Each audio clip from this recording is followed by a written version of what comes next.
Bonjour à tous et bienvenue sur la chaîne de Papier et de Rêve. Je suis Ursula et aujourd'hui je vais peindre avec vous la cathédrale d'Arras.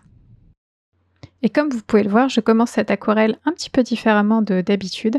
Je trace quelques lignes au crayon de bois pour avoir quelques repères parce que c'est un bâtiment qui a une architecture et je souhaite retransmettre cette architecture sur le papier. Et j'ai besoin d'un petit peu de guide pour que la perspective soit un petit peu plus juste, que les détails soient placés aux bons endroits. Je préfère avoir un guide. Même s'il est très succinct, ça m'aide pour construire mon aquarelle par la suite. Et je n'essaye pas vraiment de faire un dessin très précis ou très marqué ou très travaillé. Je veux vraiment juste des lignes aux bons endroits, juste pour me repérer dans la construction. Et je ne fais pas attention à faire des traits très très légers. S'ils se voient après sur mon aquarelle finale, ça ne me pose absolument aucun problème. Je vous avais dit avant les vacances de cet été que je souhaitais travailler un petit peu plus sur l'architecture et réaliser des aquarelles d'architecture de ville un petit peu plus régulièrement. Et ce que j'ai fait cet été, en fait, ça a été de faire le travail à la gouache parce que j'avais aussi envie de prendre un peu une pause de l'aquarelle et d'essayer autre chose, de me détendre avec un autre médium. Donc j'ai fait quand même pas mal d'architecture à la gouache cet été. Mais là, je voulais me lancer, je voulais essayer d'en faire une à l'aquarelle et je me suis aidée de petits trucs pour me rendre la vie un petit peu plus facile et essayer de ne pas trop me focaliser sur une perspective parfaite, un rendu très réaliste. J'essaye toujours de garder ce côté impression dans mon travail et même si c'est un bâtiment qui a besoin peut-être de quelques points importants pour être reconnu, j'ai vraiment essayé de me détacher de ça et de proposer plutôt une libre interprétation. Et c'est aussi pour ça que je n'essaye pas d'avoir un dessin absolument parfait, je veux juste avoir quelques repères pour garder cette fraîcheur de mon interprétation et je ne passe vraiment pas beaucoup de temps sur ce dessin. À peu près 2 minutes 30, 3 minutes, pas plus. Ça me suffit pour avoir les bases et ça va me permettre, aussi de pouvoir me détendre un petit peu lorsque je vais passer à la couleur. Parce que je sais que mes zones sont déjà définies et j'ai, entre guillemets, «presque plus qu'à remplir», même si, il y a un petit peu plus que ça. Alors réaliser un bref dessin avant, c'est une étape qui va me faciliter la vie un peu plus tard, mais il y a aussi autre chose qui va m'aider, dans la réalisation de cette aquarelle, c'est le choix des couleurs. Et pour cette aquarelle, j'ai choisi uniquement des couleurs qui granulent, qui ont une forte texture quand elles sèchent et j'ai en plus travaillé sur, un papier au grain torchon, donc très texturé et ça va mettre en valeur ces granulations, de mes couleurs et tout ça, ça va créer des textures un petit peu, la couleur va créer la texture elle-même, je n'aurai pas beaucoup, de travail à faire pour ça et vous allez voir que ça va apporter tout de suite, une certaine ambiance à l'image et j'aurai un tout petit peu moins de travail à faire pour réaliser cette texture vu qu'elle se fait toute seule. Donc je vous avais parlé il y a quelque temps des couleurs, de Schmincke, qui a sorti des sets de couleurs qui sont des couleurs qui granulent énormément et j'ai en ma possession le set Tundra et c'est, 2 couleurs de ce set que j'ai utilisé aujourd'hui, le violet Tundra et l'orange Tundra, qui vont donc créer toutes ces textures. À ça, je vais aussi ajouter, le sodalite véritable de Daniel Smith, qui est une couleur bleue avec, aussi beaucoup, beaucoup de granulation, qui va m'aider à avoir des couleurs un petit peu plus sombres et un peu plus fortes, parce que c'est une couleur qui a énormément de pigments dedans. Et pour compléter, je vais aussi utiliser un tout petit peu de rouge oxyde transparent.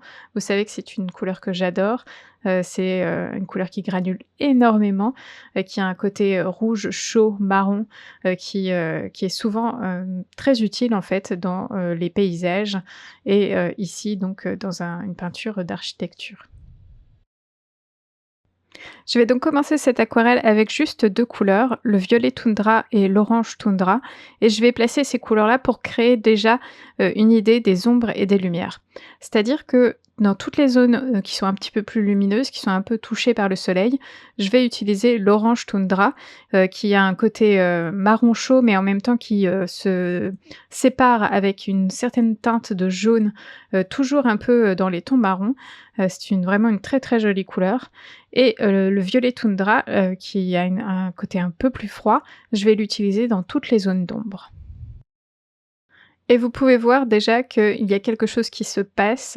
On commence à voir une architecture qui émerge sur mon papier, même s'il n'y a vraiment aucun détail pour l'instant, que ce sont juste des taches de couleur. Ça commence à prendre forme déjà et je suis assez contente de cette façon, que j'ai eue d'aborder cette aquarelle parce que ça m'a permis de garder cette liberté que j'aime lorsque je peins des fleurs, en peignant vraiment les grandes zones en premier avec beaucoup de flou. J'ai retrouvé un petit peu les mêmes sensations pour cette aquarelle, et je pense que c'est la bonne marche, à suivre pour, mes prochaines aquarelles d'architecture. Alors comme je veux donner un petit peu de contexte, à cette vue de la cathédrale d'Arras, je vais ajouter un arbre sur le côté. J'ai juste pris, des couleurs qui étaient dans ma palette déjà, mélangées, donc je ne sais pas exactement quel est, ce mélange de couleurs, mais vous pouvez vraiment choisir le vert que vous voulez, il n'y a absolument aucun problème et je vais aussi travailler cet arrière-plan de manière très floue en ajoutant, des couleurs et de l'eau au fur et à mesure. Il va être très léger parce que, c'est un arrière-plan, il est plus clair. Je veux que ce soit vraiment la cathédrale qui soit, le point focus ici, donc vraiment l'arrière-plan, je le travaille, très brièvement. Et hormis, le l'arbre vert qui est sur le côté, je vais aussi ajouter un petit peu une idée qu'il y a des nuages dans le ciel, avec un petit coin de ciel bleu, mais vraiment de manière très succincte, très floue. Vous allez voir que tout va se mélanger et fuser et ça va être, très suggéré, mais vraiment pas du tout détaillé. Et une fois que mon papier est largement humide et qu'il y a de la couleur à peu près partout, c'est le moment où j'aime ajouter quelques détails, même si, comme le papier est humide, ça va fuser et ça va être flou de toute façon. Mais je peux en profiter pour ajouter quelques zones, sombres, quelques détails, qui vont m'aider par la suite à construire mon image. Donc ici, j'ajoute une couleur très foncée, pour, signifier des ombres et des lumières, des détails, que j'ai envie de mettre en avant, dans cette image et vous voyez que tout va se flouter parce que mon papier est à ce stade très humide, et c'est juste le bon moment parce que vous voyez que les couleurs fusent, mais elles ne vont quand même pas trop loin et je peux à peu près, les encadrer et les garder, dans leur zone. Et pour obtenir cette couleur très foncée, j'utilise le violet toundra, mais cette fois-ci, je fais vraiment très attention à la contenance en eau de mon pinceau. Je vais essayer de diminuer, l'eau dans mon pinceau, mais par contre d'augmenter, les pigments, pour avoir une belle, belle densité de pigments, dans mon pinceau et avoir des traces très, très sombres. Et des fois aussi pour, soutenir un petit peu ce violet toundra qui peut être un peu léger, surtout quand il sèche, je vais ajouter aussi un petit peu de sodalite véritable, qui est un bleu, foncé un peu bleu nuit, qui va redonner un petit peu de sombre à cette couleur et ça va m'aider à construire donc toutes les couleurs sombres.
Ma première couche est pratiquement terminée.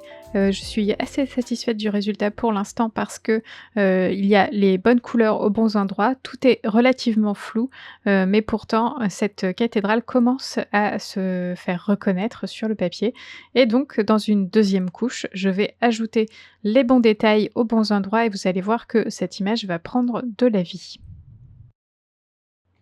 J'ai fait quasiment toute ma première couche avec un gros pinceau plat et pour les détails, je vais encore utiliser un pinceau plat, mais cette fois-ci beaucoup plus petit, qui va me permettre d'être un tout petit peu plus précise, mais en gardant cet effet, d'imprécision quand même, qui va me permettre de donner une impression et non pas un résultat beaucoup trop réaliste.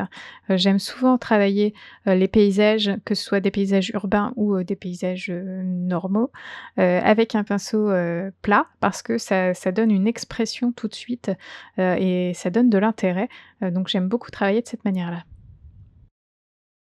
Et comme à la fin de ma première couche, je vais, travailler avec beaucoup moins d'eau dans mon pinceau et un petit peu plus de pigment parce que maintenant je veux ajouter des détails, je veux ajouter des zones plus sombres dans mon image, donc j'ai besoin d'avoir des couleurs un petit peu plus puissantes et pour ça, j'augmente la quantité de pigment sur mon pinceau et je diminue, la quantité d'eau. Mais bien sûr, je garde toujours les mêmes couleurs. C'est, pour l'instant du violet toundra, et vraiment mes 3 couleurs de base, c'est le violet toundra, l'orange, toundra et le sodalite véritable. C'est vraiment ces 3 couleurs-là qui sont le pilier de cette aquarelle et c'est ces 3 couleurs-là, de toute façon, qui créent la texture si intéressante qu'on peut voir, déjà apparaître. C'est sur cette base maintenant que je vais construire le reste de mon image, mais l'essentiel, j'ai presque l'impression que l'essentiel du travail, en fait, est fait. Donc ma stratégie pour ajouter, les détails, c'est, d'un peu de naviguer au sein de mon aquarelle. Je n'essaye pas de terminer complètement une zone, mais j'essaye de construire un petit peu toutes les zones en même temps pour pouvoir, avoir un petit peu plus de facilité à équilibrer, les différentes zones. Donc je vais d'abord me concentrer sur les zones, que je souhaite les plus sombres et là, je charge mon pinceau avec beaucoup de pigments, pour avoir vraiment des couleurs bien, bien fortes et ensuite si besoin, je vais dégrader ces couleurs. C'est un peu sur le même principe que quand je peins une fleur finalement. J'essaye d'avoir des contours bien nets et des contours bien flous, des zones très sombres qui se dégradent vers des zones plus claires. C'est vraiment la même façon de travailler, sauf que cette fois-ci, c'est peut-être des traits un petit peu plus droits, une autre façon d'ajouter des détails, pour, faire apparaître des textures, mais l'essentiel du travail est vraiment le même. Alors, il y a les couleurs bien sûr qui vont apporter quelque chose, qui vont apporter du détail. La façon dont les couleurs vont granuler vont aussi apporter de l'intérêt, mais je peux aussi travailler cet intérêt avec la façon dont j'utilise mon pinceau. Donc j'utilise un pinceau plat, certes, mais je peux l'utiliser de plein de façons différentes. Je peux utiliser vraiment tout le pinceau en faisant des grands aplats rectangulaires, ou alors je peux utiliser juste la pointe et faire des lignes relativement fines, ou je peux aussi utiliser juste un angle du pinceau et faire quelques points, faire des courbes avec cet angle et comme ça n'est pas un pinceau rond, il y aura quand même, une certaine expression dans ces marques de pinceau, un petit peu d'originalité en fait, dans ces marques, et c'est en partie pour ça que j'aime utiliser ce genre de pinceau parce que, ça me fait travailler les marques sur mon papier d'une manière différente et je trouve que c'est particulièrement adapté pour l'architecture parce que on peut avoir des traces bien rectangulaires, bien droites, on peut avoir des lignes très facilement, mais il y a toujours, ce petit côté un petit peu spécial lorsqu'on fait des plus petits détails.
Alors le violet toundra et l'orange toundra sont des couleurs qui sont un tout petit peu opaques et du coup on a du mal à avoir des couleurs très, très sombres avec.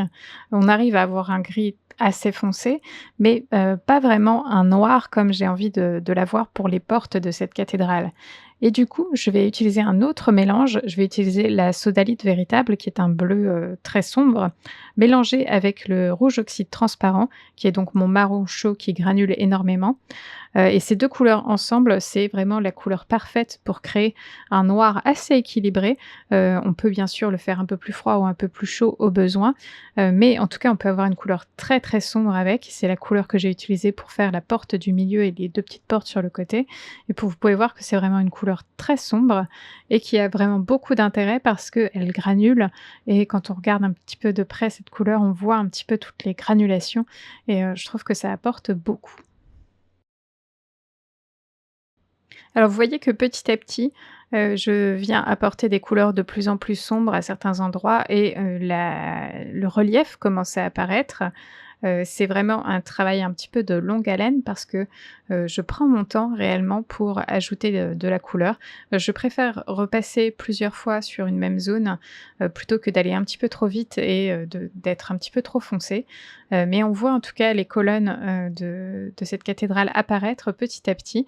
Heu, Elles ne sont pas tout à fait droites, elles ne sont pas tout à fait dans la bonne perspective, mais ça n'est vraiment pas grave parce que, l'impression, de cette cathédrale est là et elle a du caractère et c'est tout ce qui m'intéresse.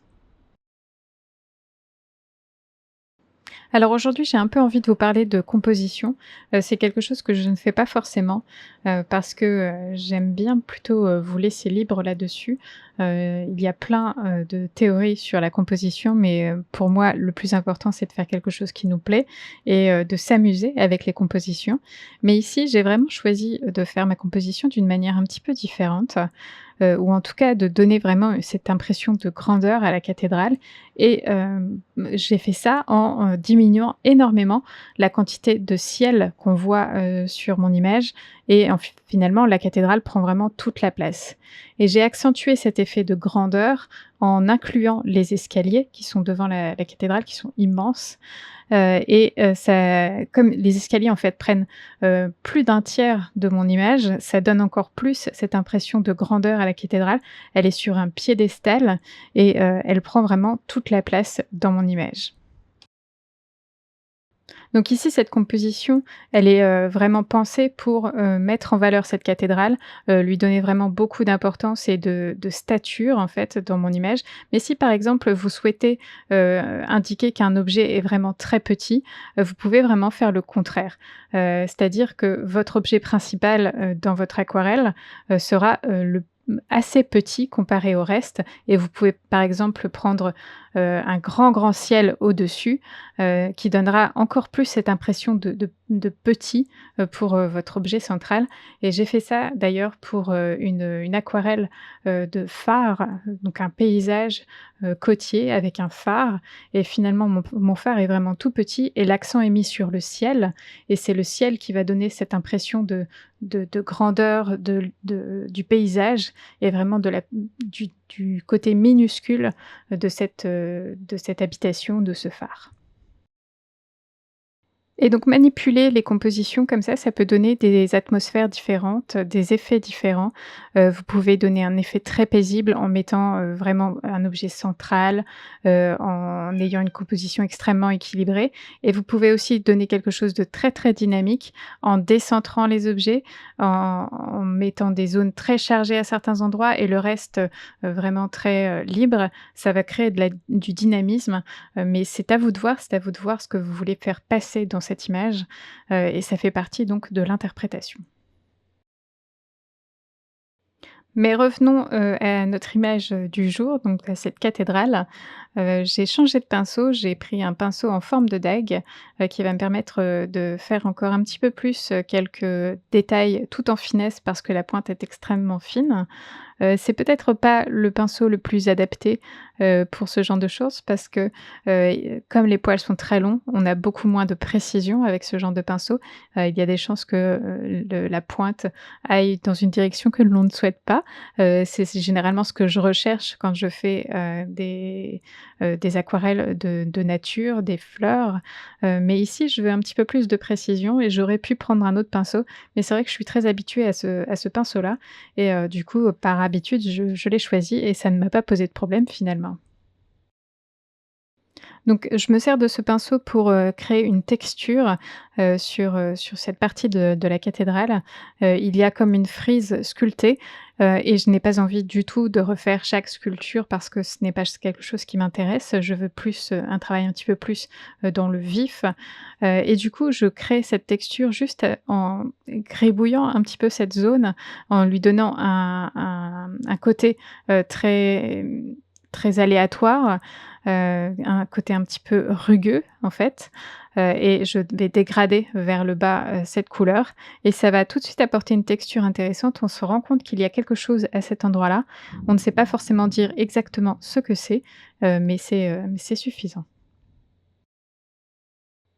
Et je profite que j'ai, ce pinceau-là pour avoir quelques traits, un tout petit peu plus expressifs, parce qu'avec, un pinceau plat, la ligne est forcément relativement droite, sinon, on a des effets un petit peu pâteux.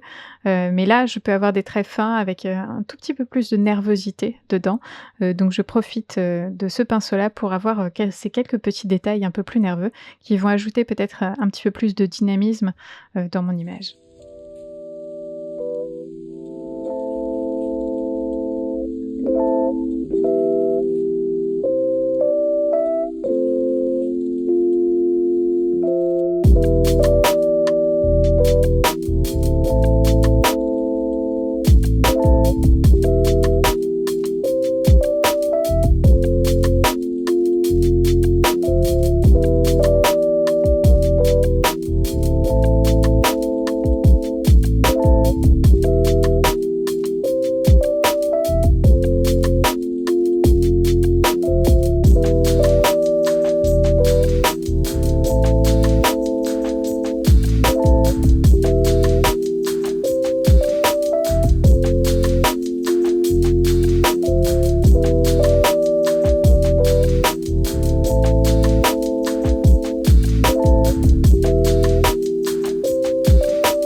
Alors pour les derniers détails sur, cette cathédrale, j'ai choisi de retirer de la couleur. Vous savez que c'est quelque chose que je fais en ce moment.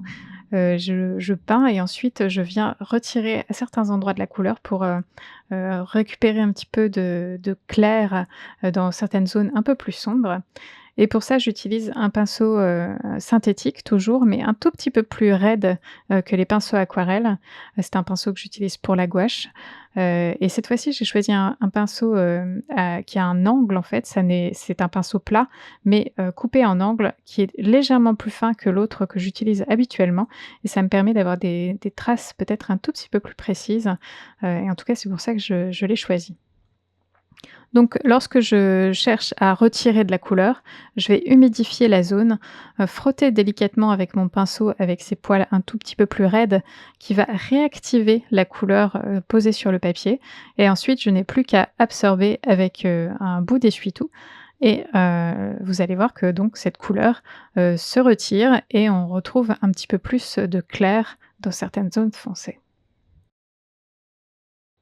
Et du coup, ça marche vraiment très bien pour les colonnes, sur la partie supérieure de la cathédrale. On a tout de suite, cette impression de volume sur les colonnes, c'est assez incroyable, et vraiment c'est quelque chose que j'ai bien aimé faire et je regrette pas du tout de l'avoir fait parce que ça ajoute beaucoup, de détails à cet endroit-là. Alors je vais encore retirer quelques zones de couleur, sur le pilier qui est au premier plan et encore, sur, le triangle, en haut de la cathédrale, mais mon aquarelle est maintenant quasiment terminée. Je suis assez satisfaite du résultat parce que, je retrouve, cette ambiance que j'ai quand je peins des fleurs où on reconnaît les fleurs mais tout est relativement flou, il y a beaucoup d'expressions et pour une fois, j'ai réussi à faire la même chose, sur, un travail d'architecture, ce que j'ai beaucoup plus de mal d'habitude, et du coup, je trouve que, cette, aquarelle est très réussie. Et cette vidéo est à présent terminée. Merci de l'avoir regardée jusqu'au bout et j'espère qu'elle vous a plu.